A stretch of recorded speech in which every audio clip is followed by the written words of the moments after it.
Soyez salués paroliers et parolières, que la grâce et la faveur du Seigneur soient sur vous. Bienvenue à notre dévotion matinale, je suis le Dr Yazi. Aujourd'hui nous parlerons des mauvaises compagnies.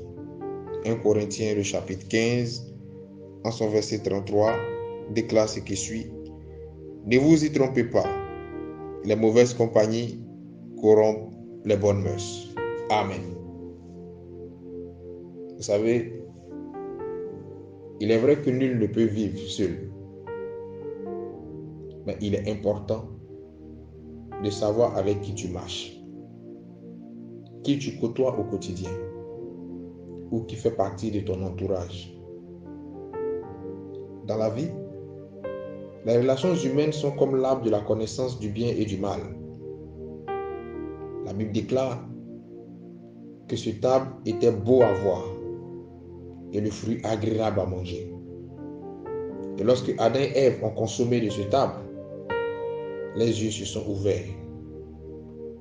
Il y a certaines relations qui t'ouvrent les yeux.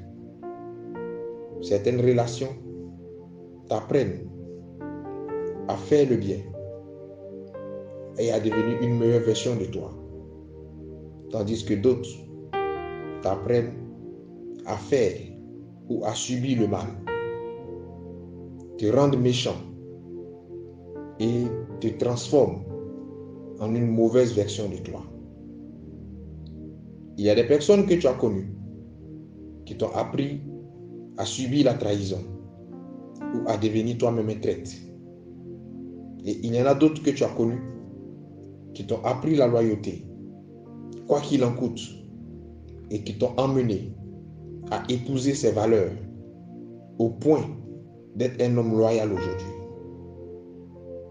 Dans tous les cas, chaque relation que tu noues t'ouvre les yeux d'une manière ou d'une autre sur l'homme et sur la vie.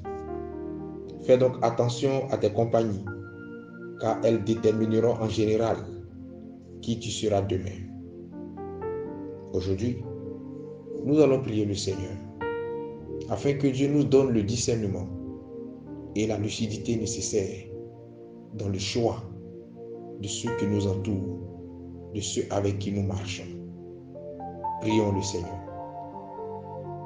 Éternel Dieu des armées, je te rends grâce pour ta parole. Je me suis plusieurs fois trompé dans le choix de mes amis, dans le choix de mes compagnons, parce que j'ai toujours fait ces choix selon mes émotions charnelles et non selon la raison éclairée par ton esprit. À travers ta parole ce matin, j'ai compris que je dois faire un peu plus attention dans le choix de ceux qui m'entourent, dans le choix des personnes avec qui je marche au quotidien. Seigneur, je prie que tu viennes par ton esprit et que tu m'aides à cela. Pour moi qui suis présentement dans une mauvaise relation, qui suis accompagné par de mauvaises personnes, je prie Éternel que tu viennes m'aider à me détacher de ces personnes. Pour moi qui n'arrive pas à le faire, la Bible déclare que c'est toi qui crées en nous le vouloir et le faire, selon ton désir bienveillant. Donne-moi la force de me détacher de ces compagnies qui m'éloignent de toi, qui m'inculquent de mauvaises vertus et qui m'amènent à agir contre ta parole et tes principes. Éternel, je prie enfin que tu étendes ta main en faveur de mes enfants, pour moi qui suis parent, et que dans leurs choix amicaux, dans leurs choix sentimentaux, tu puisses les éclairer, afin qu'ils ne commettent pas les erreurs que nous avons eu à commettre hier. Je prie que tu bénisses cette journée et que Saint-Esprit de Dieu, toutes ces personnes que j'aurai à croiser, soient une bénédiction pour moi, mais que je sois par-dessus tout une bénédiction pour ces personnes. Bénis ma journée, merci pour toutes choses et que la gloire te revienne. Je le crois, je le confesse et je l'accepte. Au nom de Jésus-Christ. Amen. Shalom chez toi.